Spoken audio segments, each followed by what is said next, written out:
আজি ওলালোঁ গুৱাহাটীলৈ বুলি। গুৱাহাটীৰ পাণ্ডুত অৱস্থিত flawless and institute of performing art and fitness নামৰ এখন নৃত্যৰ বিদ্যালয়লৈ।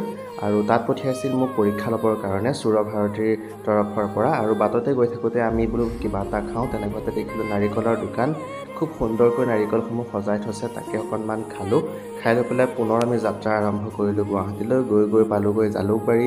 তাৰপিছত এয়া দেখিছে আপোনালোকে, আমি ইনষ্টিটিউটখন পালোঁগৈ। গোটেই ল'ৰা ছোৱালীবিলাক ৰখি আছিলে পৰীক্ষা দিবৰ কাৰণে। ইমান সৰু সৰু ল'ৰা ছোৱালী, আৰু চবৰে ড্ৰেছ কোডবোৰ একেই। সঁচাকৈ বৰ ধুনীয়া লাগিছিল দেখিবলৈ।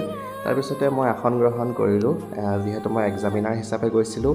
আৰু এয়া আমাৰ ৰাজু পাল ছাৰে মোক সম্বৰ্ধনা জনালে। তাৰ পাছতেই আমাৰ আৰম্ভ হৈ গ'ল এয়া পৰীক্ষা।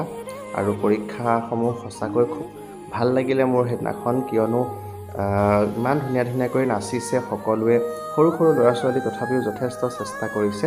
আৰু পৰীক্ষাটো আছিল অৱশ্যে সুৰভাৰতী সংগীত কলা কেন্দ্ৰ কলিকতাৰ অন্তৰ্গত আমাৰ যিবিলাক এনুৱেল এক্সাম হয় তাৰেই এটা এক্সাম। সেই স্কুলখনত মই এক্সামিনাৰ হিচাপে গৈছিলোঁ। আৰু সকলোৱে খুব সুন্দৰ সুন্দৰ নৃত্য পৰিৱেশন কৰিলে। লগতে আমাক খাবলৈও বিভিন্ন ধৰণৰ বস্তুৰ যোগান ধৰিলে আমাৰ ৰাজু ছাৰে। আৰু সঁচাকৈ ল'ৰা ছোৱালীবিলাকৰ ইমান ধুনীয়াকৈ সাজি কাচি আহিছে। দেখিছে আপোনালোকে, বহুত ধুনীয়াকৈ নৃত্যসমূহ পৰিৱেশন কৰিছে। আৰু এইখিনিতে এটা কথা ক'ব লাগিব যে যিখন ইনষ্টিটিউট আছিল, সঁচাকৈ ইমান ধুনীয়াকৈ সজাই পৰাই তুলিছে আমাৰ ৰাজু ছাৰে। লগতে ছাত্ৰ ছাত্ৰীসকলৰ উৎকণ্ঠা পৰীক্ষা দিবলৈ। আৰু ইহঁতক দেখি পেলাই মোৰ নিজৰ সেই সৰুকালটোলৈ যেন মনত পৰি গৈছিল।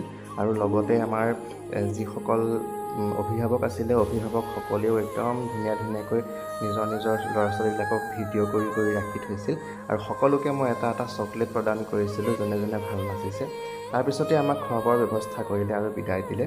আৰু তাৰপিছত মই ওলালোঁ, যিহেতু মোৰ লগত মিথুন আৰু ৰুবুলো গৈছিল। সিহঁতক বোলো কিবা এটা খুৱাওঁ, বাটতে ৰেষ্টুৰেণ্টত এখনত সোমালোঁ। আৰু ইহঁতক ধুনীয়াকৈ খোৱালোঁ বোৱালোঁ। আৰু এনেদৰে আজি ধুনীয়াকৈ দিনটো পাৰ হ'ল। আজিলৈ ইমানেই আছিল, লগ পাম মোৰ নেক্সট ব্লগত। বাই।